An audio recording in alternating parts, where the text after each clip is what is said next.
Quando a gente olha para essa situação, a gente consegue identificar uma grande bandeira vermelha, porque eventualmente o perigo está apontado para o Brian. E o perigo nesse caso pode ser um perigo emocional. Se você olhar para as gravações dele, ele não demonstra preocupação por ela. E obviamente o Brian culpa a Gabi por tudo. Tendo um olhar mais reflexivo para um contexto de toda essa situação, é lógico que isso é uma evidência de um narcisismo. Tem outro momento que a Gabi diz: eu tô tentando começar um blog, eu estou blogando, só que ele não acha que eu possa fazer isso. Ele não acredita que eu consiga fazer isso. E no diálogo dele com a polícia, ele chama isso de pequeno blog. Isso é uma indicação de que ele estava desvalorizando algo que a Gabi estava tentando fazer. Sem contar que nós já tínhamos observado pela declaração da amiga da Gabi, a Rosie Davis, que o Brian, ele era uma pessoa manipuladora e que ele estava tentando isolá-la de todas as formas possíveis. Então, os sinais de que o Brian tinha um desvio de caráter, tinha um comportamento duvidoso, era um rapaz tóxico, pelo menos para a Gabi, já é certo e comprovado, pelo menos por testemunha. Agora, o ponto que eu acho que vale a pena trazer de volta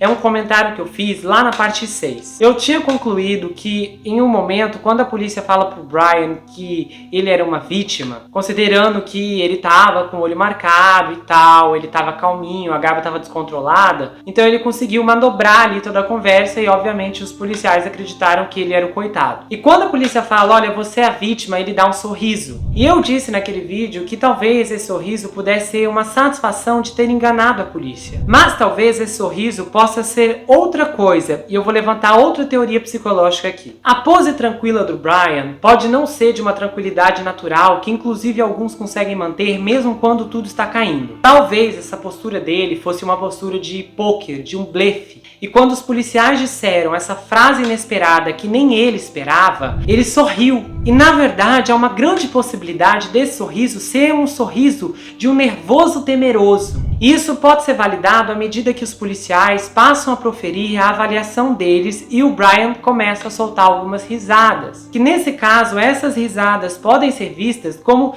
risos de descompreensão e não risos de alegria ou prazer. Talvez o Brian pensou que ele iria ser preso, ele não sabia que os policiais estavam acreditando em sua história, porque os policiais chegaram contando a ligação pro 911. Talvez ele acreditou que a polícia estava com tudo para vir para cima dele. Então aquelas risadas que surgiram posteriormente podem ter sido uma panela de vapor que estava prestes a transbordar de estresse. Um relacionamento dominador, controlador, manipulador são reflexos de alguém que tenta te banir, te cercar, para fazer com que ele seja o centro da sua vida. Para olhar e perceber que talvez você esteja dentro de uma situação assim. Eu acredito que a longo prazo esse relacionamento iria ficar cada vez pior. A tendência era se deteriorar progressivamente conforme os meses fossem chegando. Como consequência, a percepção da Gabi iria ficar cada vez mais escura à medida que o controle dele aumentasse. Quanto mais o tempo passa, menos a vítima consegue reagir ou raciocinar com inteligência emocional,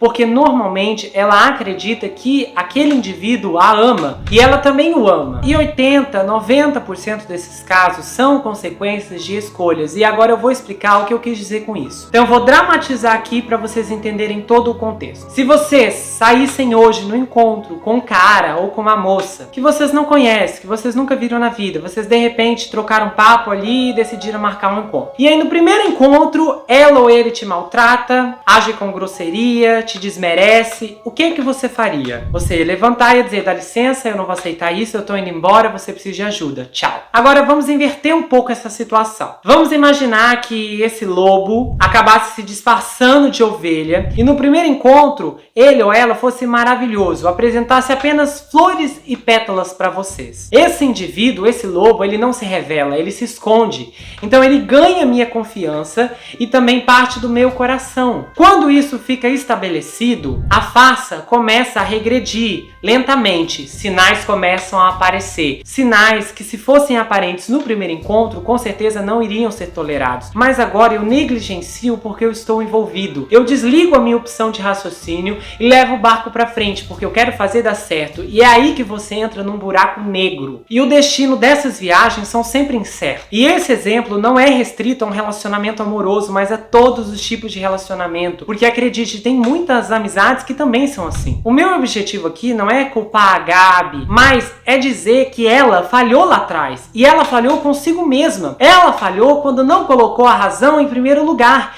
E muitos de nós já cometemos falhas assim, porque acreditamos, porque passamos por cima, porque caímos no vício de sempre, repetindo sistematicamente o lema "tente mais uma vez" com pessoas erradas. Alguns relacionamentos demoram anos para a pessoa se manifestar como de fato ela é, mas hoje em dia a maior parte das pessoas começa a demonstrar seu verdadeiro caráter através de sinais em questão de meses. Mas por motivos de carência, de dependência, as pessoas passam por cima disso e elas se juntam a esses indivíduos que só têm a intenção de usá-las para seu próprio benefício. É provável que a essa altura a Gabi estivesse sendo manipulada em níveis extremos, psicologicamente falando. Porque ali nas gravações ela se culpa o tempo inteiro, assumindo a responsabilidade até da parte dele. Então a essa altura a Gabi já estava num ponto do relacionamento aonde a consciência dela estava em níveis menores. Então no decorrer dos meses, porque pelo que parece eles estavam juntos há 2 anos, a Gabi foi enfraquecendo enquanto o Brian foi se fortalecendo. Quando você cede uma vez,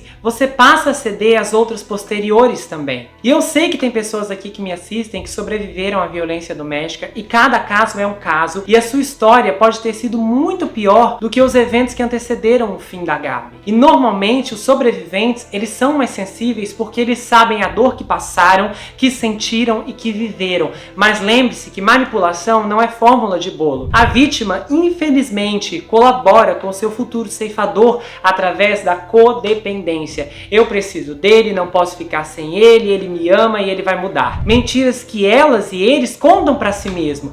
E repetidamente verbalizando essas falácias, elas passam a acreditar naquilo que era apenas visto como uma esperança. E quanto mais elas repetem, quanto mais elas verbalizam essas falácias, mais elas acreditam nessas promessas que não têm um fundamento sequer. E infelizmente, muitas pessoas que tentam ajudar, como parentes e entes queridos, não conseguem obter nenhum resultado e muitas vezes acabam saindo como os vilões nessa situação. Vocês não têm ideia de quantos casos eu já vi, eu já peguei, eu já atendi, já peguei relatos de pessoas que tentaram ajudar alguém que estava num relacionamento difícil, num relacionamento onde um indivíduo era completamente tóxico e todo mundo via que aquilo ali ia acabar no pior possível e a vítima não queria ouvir, inclusive cortava contatos por conta própria. E isso é muito triste, porque muitas vezes esses familiares, esses amigos tentam ajudar e eles acabam perdendo a amizade, acabam perdendo um contato, acabam perdendo um relacionamento, porque eles não conseguem fazer a pessoa acreditar naquilo que eles estão vendo que vai acontecer. E se a gente olhar para a Gabi e considerar que ela não pode ser avaliada pelas decisões mais recentes, eu posso dizer que com certeza ela vai ser avaliada pela última decisão que ela tomou em sã consciência. E com certeza foi essa decisão que fez com que ela chegasse ao ponto em que infelizmente ela chegou, faz com que muitas pessoas cheguem no ponto em que elas estão agora. Isso tudo é resultado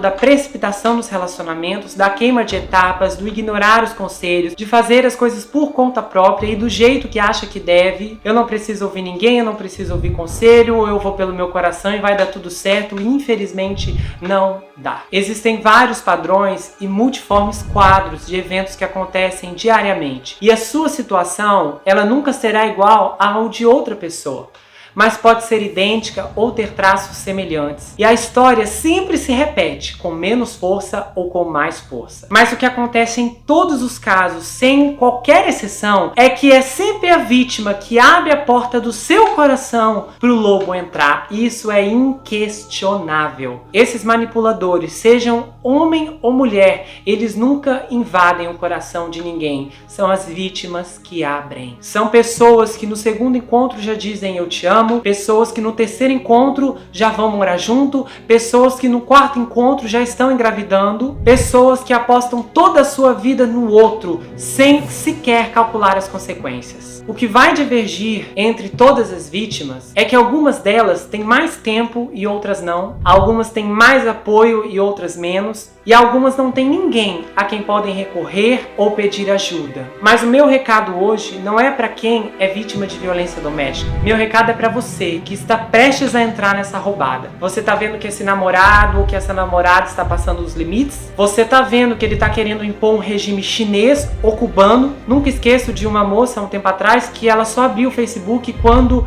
o namorado fazia o login para ela e sentava do lado dela, e ela se permitia passar por essa situação com toda a família dizendo, pelo amor de Deus, sai dessa. E alguns até se enganam porque acham que vão mudar esse indivíduo, mas saiba que nesse jogo ele já está ganhando, e quem está em desvantagem é você, porque só um verdadeiro manipulador tem o poder de fazer um indivíduo mentir para si mesmo, e isso é uma balança para denunciar quanto poder ele tem sobre o outro e quanto de controle ainda restou para você. Se você gostou desse vídeo, se inscreve no canal, compartilha, comenta, dá o like, me siga lá no Instagram, Gustavo N Psicanalista. Qualquer dúvida, comenta aqui embaixo, pode ter certeza que eu estou aqui para te ajudar. E se você quiser saber mais, leia meu livro Perfeito Estranho, já está disponível nas livrarias, nas plataformas digitais, no Kindle, na Amazon, mas eu te recomendo, adquira pelo meu site, o frete é gratuito e você ganha marcadores e um pôster exclusivo só para você. O livro vai autografado se você quiser, e esse livro conta a história de um rapaz que se vê preso em uma série de maldições hereditárias, onde ele precisa enfrentar um serial killer que ele descobre que ele está morando em sua própria casa. Essa história é inacreditável, o livro é escrito em formato roteiro e eu tenho certeza que você vai gostar